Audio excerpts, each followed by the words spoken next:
Aku nggak tahu harus memulai cerita ini dari mana. Semula aku sempat tak ingin menceritakan kisah ini, karena menurutku kisah ini cukup membuat aku merasa malu.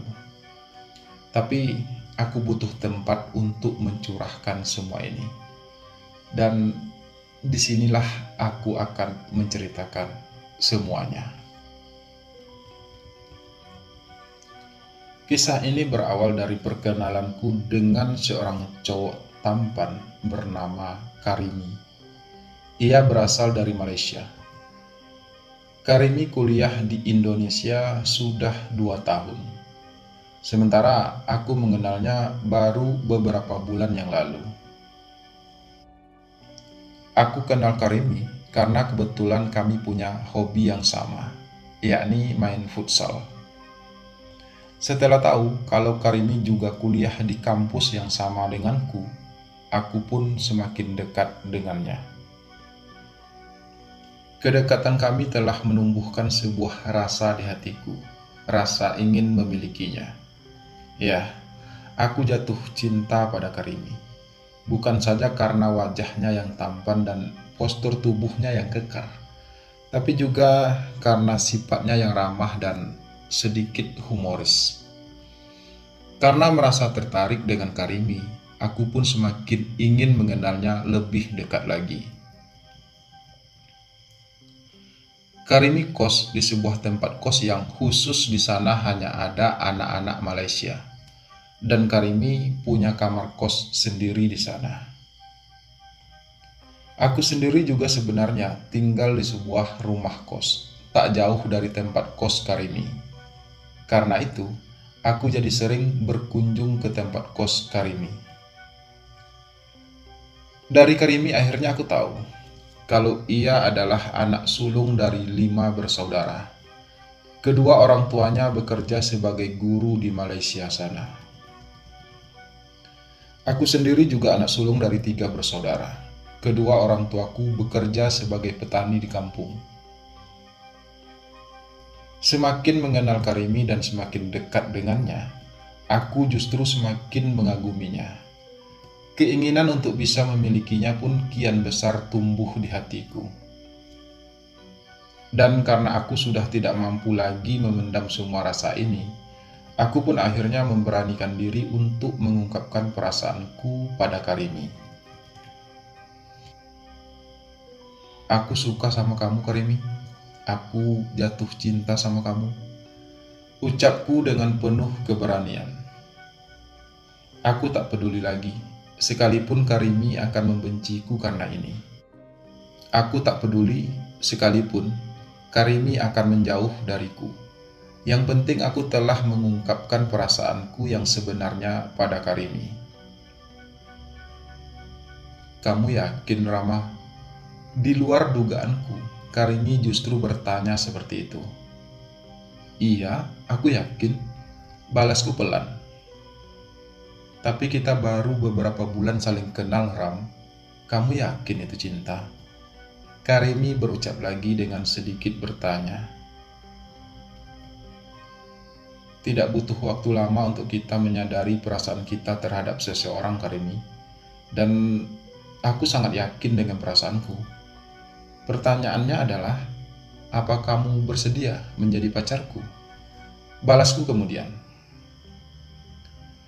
Kalau kamu memang sudah yakin dengan perasaan kamu, saya sih oke-oke aja, ucap Karimi terdengar santai. Oke-oke aja, maksudnya?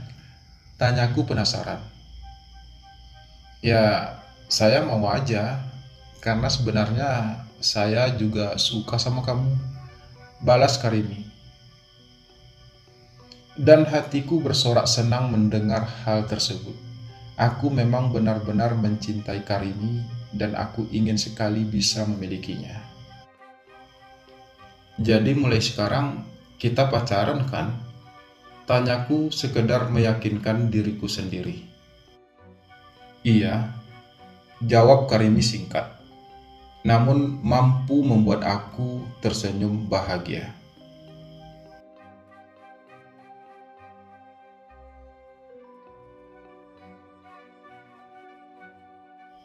Sejak saat itu, aku dan Karimi pun resmi berpacaran. Kami semakin sering menghabiskan waktu berdua. Karimi bahkan sering menginap di kosku. Begitu juga sebaliknya. Hubungan kami terjalin dengan indah. Meski semua itu hanyalah sebuah hubungan rahasia. Tidak ada yang tahu tentang hubungan kami. Di mata orang-orang, kami hanyalah dua orang teman dekat.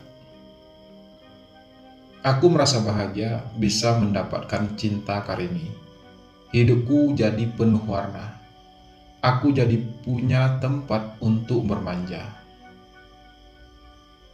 Aku sayang kamu, Karimi. Bisikku suatu malam, saat untuk kesekian kalinya kami bertemu. Aku juga sayang kamu, Rama. Balas Karimi ikut berbisik. Dan keindahan pun kembali tercipta di antara kami berdua. Bunga-bunga cinta saling bermekaran, dihiasi lantunan syahdu penuh kehangatan. Dunia benar-benar menjadi milik kami berdua malam itu. Dan aku pun terlena dalam buayan cinta yang indah.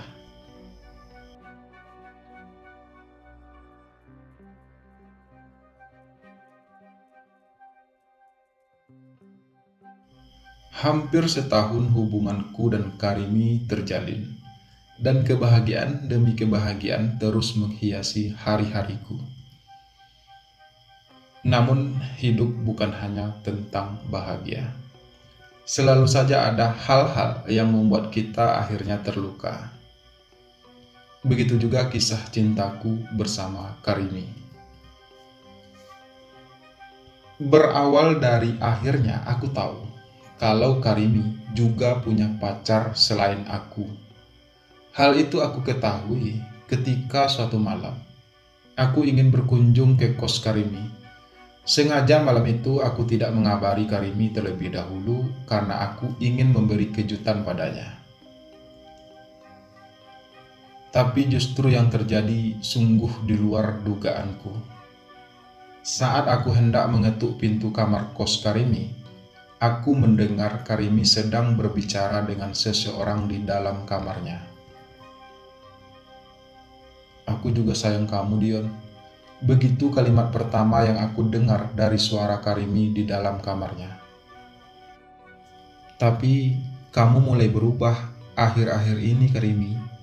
Balas suara laki-laki lainnya yang kuperkirakan itu adalah sosok yang disebut Dion oleh Karimi tadi. Aku gak berubah, Dion. Aku tetap sayang kamu dan aku tidak akan pernah meninggalkan kamu. Terdengar Karimi berucap lagi. Aku hanya takut kehilangan kamu, Karimi, karena aku terlalu mencintai kamu. Balas lelaki itu lagi. Untuk selanjutnya, suasana tiba-tiba hening. Aku tidak mendengar suara mereka berdua lagi. Tapi justru aku mendengar suara-suara desahan yang membuat hatiku bergejolak marah. Hatiku tiba-tiba saja terasa sakit. Aku terluka, kecewa, dan benci. Aku tinggalkan kamar kos itu segera, meski sebagian hatiku ingin mendobrak pintu kamar itu. Tapi aku tidak akan melakukannya. Aku memang marah, tapi aku tidak ingin bertindak bodoh. Jika aku beranikan diri untuk mendobrak pintu kamar Karimi, pasti tindakanku akan menjadi pusat perhatian para penghuni kos lainnya. Karena itu, aku memilih untuk pergi.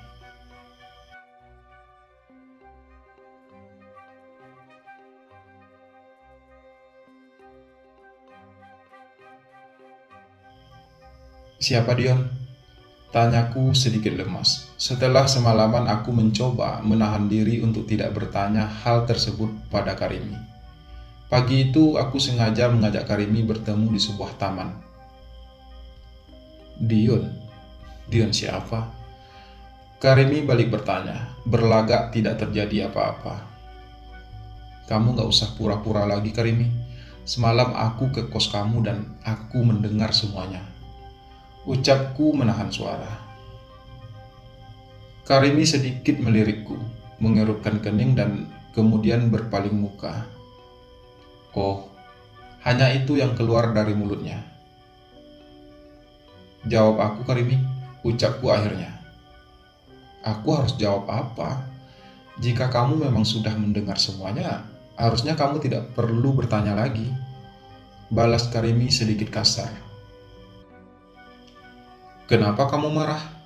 Harusnya aku yang marah. Suaraku sedikit tercekat.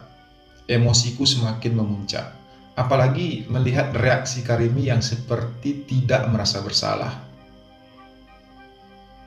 Aku gak marah. Dan asal kamu tahu, aku dan Dion sudah pacaran lebih dari 2 tahun. Kami sudah pacaran sebelum aku mengenal kamu, ucap Karimi, masih dengan tanpa rasa bersalahnya. Kalau kamu memang sudah pacaran dengan Dion sejak lama, kenapa kamu harus menerima cintaku waktu itu? Tanyaku menahan amarah. Karena aku tidak ingin membuat kamu sakit hati jika aku menolak cinta kamu. Balas Karimi masih terdengar santai.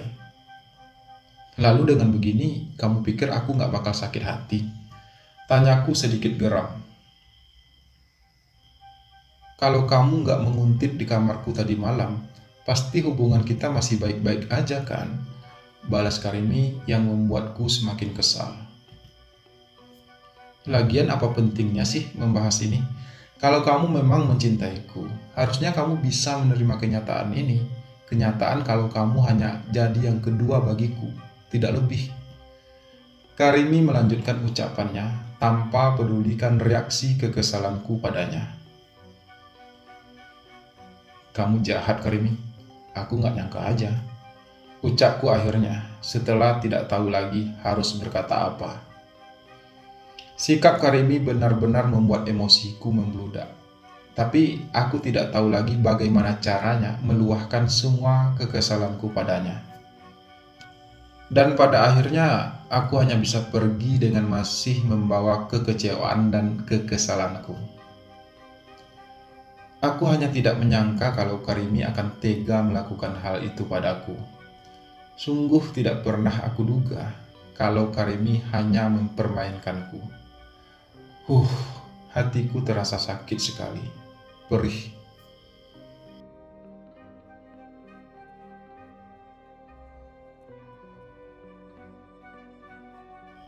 Sebulan berlalu, semenjak aku dan Karimi tidak lagi berhubungan. Aku memang tak berniat untuk menghubungi Karimi lagi. Bagiku, kisahku bersama Karimi telah berakhir. Aku memang sangat mencintai Karimi, tapi aku tidak akan mengemis cintanya. Tidak akan.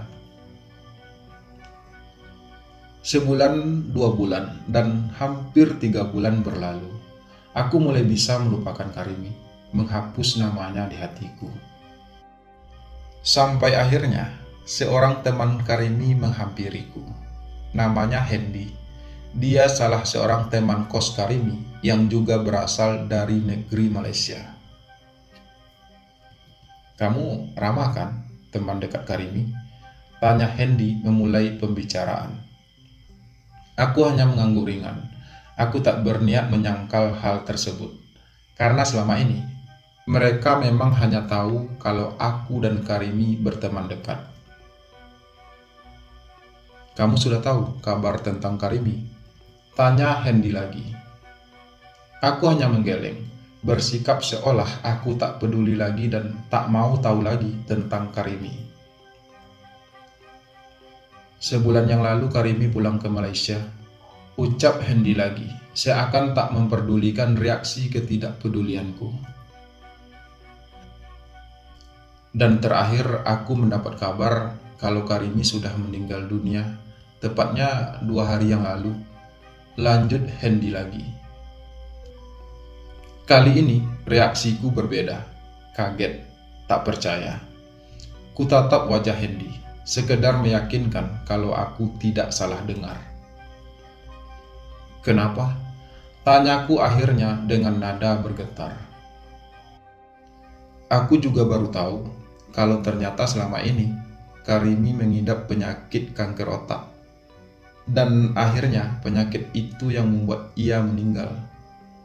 Setidaknya begitulah keterangan yang aku dapat dari orang tuanya, jelas Hendy. Meskipun Karimi pernah membuat aku kecewa dan sakit hati, meskipun saat ini perasaanku padanya sudah berubah, tapi kabar tentang kematiannya benar-benar membuat aku terpukul.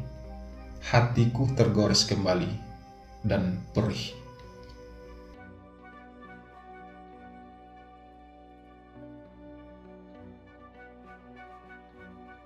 Seminggu kemudian, tiba-tiba seorang laki-laki menghampiriku di kampus. "Saya Dion, dan kamu pasti Rama kan?"